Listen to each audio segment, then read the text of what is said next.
Morning. Morning ho. Secretary, lapit na kayo. Ay, dyan. Lapit ang konti dito. Idol, nakaharap ka sa camera namin, boss. Pasensya na.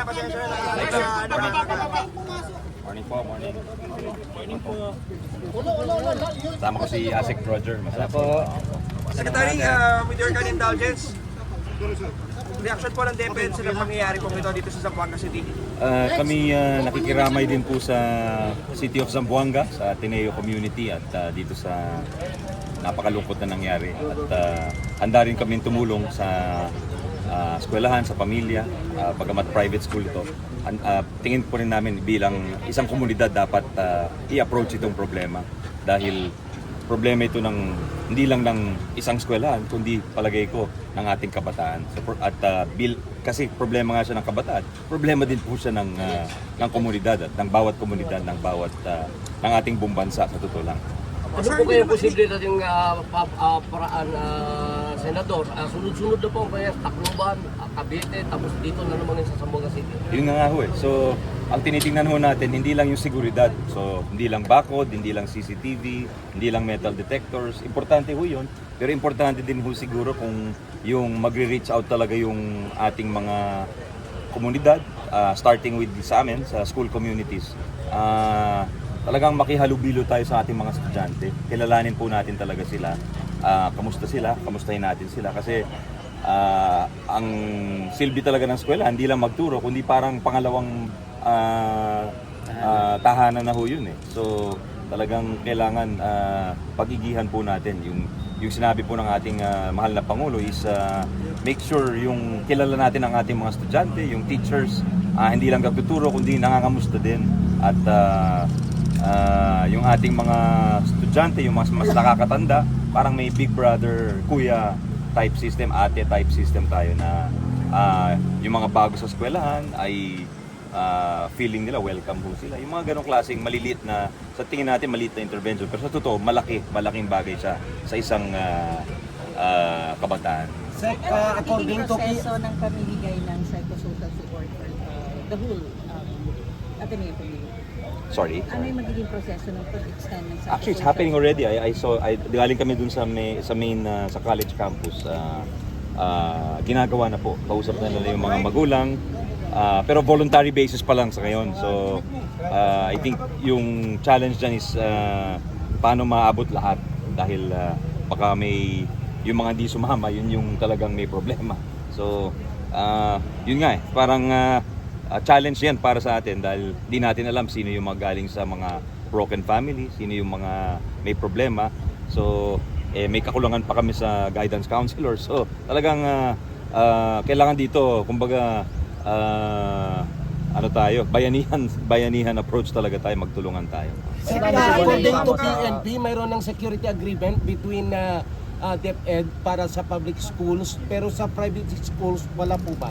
Meron ho. In fact, nakaschedule nga, nag-active shooter drill niya. Ang malungkot dito, yung active shooter drill dito sa junior high school ay nakaschedule ng September 1. So, naunahan ng events actually. So, hindi natin akalain na mangyayari yan.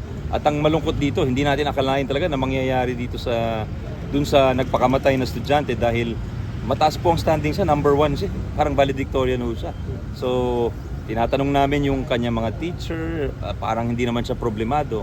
Although nagbibiro siya minsan na galit siya sa kanyang mga kasama, parang akala ng mga kamag-anak niya, biro-biro lang ho yun. So, yun ang medyo misteryo po sa amin ngayon. Sir, papayagan na po ba na magkaroon ng police visibility inside the campus? Pinapayagan naman ho yun kung talagang may threat. Pero as much as possible sa vicinity, sa entry points at saka sa vulnerabilities ng mga paaralan. At nagsabi na po ang ating kapulisan na mas madalas na po yung pagroronda, pati sa DILG. Sinabi na po ni Sec. Remulla yun na yung barangay tanods kakausapin nila para mas visible. At dun sa mga eskwelahan, may eskwelahan ho tayo na walang security guard. Kahit kung maliit lang naman ang paaralan, okay na rin ho siguro yung mga tanod ang nandun doon. May plano mo ba, Secretary, na isama sa basic curriculum na DepEd yung mental health subject? Meron naman ho tayong mga interventions talaga na geared towards mental health. Pero syempre, going forward, mas pag-iigihan ho natin yung mga programang pang mental health dahil nakikita natin na parang mas kailangan na ho ngayon. Last two questions. Pero sir, yung active shooting drill ba, enough na ba yun? Kasi yung reaction time, di ba? Hindi naman natin alam kung paano mag-react.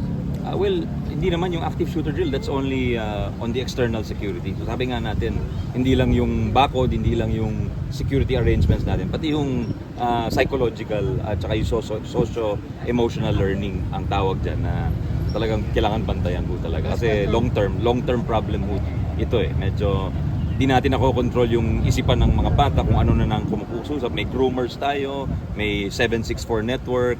Yun, talagang kailangan mag-usap-usap ang lahat ng mga ahensya dito, palagay ko. Sir, Isa sa ano mga po kayo sinisilip maging po tulong? na anggulo ay yung pong target, yung umano ng ating pong shooter ay yung kanyang isa sa mga teacher. Meron na ho ba tayong concrete findings po dito at ano ho yung adjustment na gagawin po ng DepEd kung meron man sa pangyari po? Yeah, hindi pa klaro kung ang teacher nga talaga ang target kasi may dalawa siyang classroom na pinuntahan at hindi siya nakapagpapatok dun sa classroom, sa first classroom na pinuntahan niya. Dun siya nagpapatok sa pangalawang classroom. So, hindi klaro kung sino talaga ang target niya. So, wag muna siguro mas maganda, wag muna tayong magbigay ng conclusive remarks dyan kung hindi pa talaga klaro yung ebidensya. Ano yung nakikita motibo dito, sir? Wala ka naman. Yun ang misteryoso po sa amin talaga kasi wala naman hong parang hindi naman totoo daw yung binubuli yung bata. Hindi rin totoo na siya'y depressed dahil may family network siya, marami siyang pinsan. So yun ang sinabi ko kanina na misteryoso pa sa atin kung bakit, ano yung nag-trigger dito. Maaring, di ba, sabi nga nung isang officialis dito, wag natin i-rule out yung may groomer siya online. Okay, yung pagiging gamer niya, sir. Hindi rin natin alam na kung totoo yun. Hindi pa conclusive yun. So, maaring, it could be a factor, but we don't know at this stage. Sa yung kaugnayan sa nihilistic violence, kamusta po? Yun yung sinasabi natin, hindi natin ma-rule out yun kasi bahagi yun eh. Minsan yun yung naglalagay, yun ang naglalason sa isipan ng ating mga kabataan, yung sinong kausap nila online, di ba? Nakita nung mga groomer na, galit to, disenchanted youth to. Ito, maano natin to, mapapagalit pa natin lalo sa mundo ito. Dahil yun ang role ng mga nihilistic violent groups eh, talagang so dapat malaman din ng mga magulang na yan yung mga kausap minsan ng ating mga anak at kung di natin papayagan yan sa parke o kaya sa sari-sari store na yun ang kakausapin ng mga anak natin, huwag rin natin payagan na yun ang kakausapin ng mga anak natin online. Sa mensahe nila po sa mga magulang na marahil na nangangamba sa mga oras na ito na padala yung kanilang mga anak sa mga paaralan dahil sa mga pangyayari po ito. Nasa inyo pa pagkakataon? Salamat po. Kami nakikiramay dito sa mga pamilyang apektado dito. At sana yung mga magulang, bantayan din natin ang ating mga anak. Kamustahin po natin sila, bigyan natin sila ng panahon dahil palagay ko maraming dumadaan sa isip, maraming masamang impluensya, especially online, na hindi pa klaro o hindi pa alam ng ibang magulang na merong ganong mga masasamang impluensya. Magtulungan ho tayo dito, mga eskwelahan, magulang, parent-teachers associations, lahat ng komunidad. Pagtulungan natin ito, problema natin ito lahat. Would you support sa guidance counselors? Alam natin sa mga eskwelahan natin, kulang din talaga sa guidance counselor. Well, ongoing yung hiring namin ng guidance, school counselor associates. School counselor associates. Hindi full-fledged guidance counselor yon, pero marunong mag-spot na mga depressed na bata, marunong mag-counseling. So yun ang ginagawa namin ngayon. Thank you po, sir. Salamat po. Would you support SEC yung proposal to ban minors on the social media usage? Certain apps, I think, it's a good idea. Ano mga... Kahit i-regulate pa lang. Yung mga violent video games na mahina lang ang regulation, di ba? Tatanungin kung 18 ka, pero siyempre, sasabihin ng bata, kahit hindi sa 18 siya, di ba? Tapos papasok na siya. Oo. Secretary, ano po yung learning facility measures yung DepEd po in the wake of class suspensions or absences? Face-to-face classes with severe weather conditions?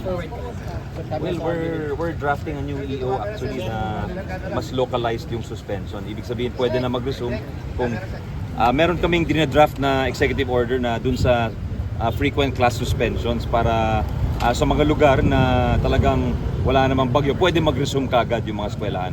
At may separate rules tayo for private schools dahil sila, yung iba may sasakyan yung mga bata, kahit konting ulan, kaya nilang tiisin yon.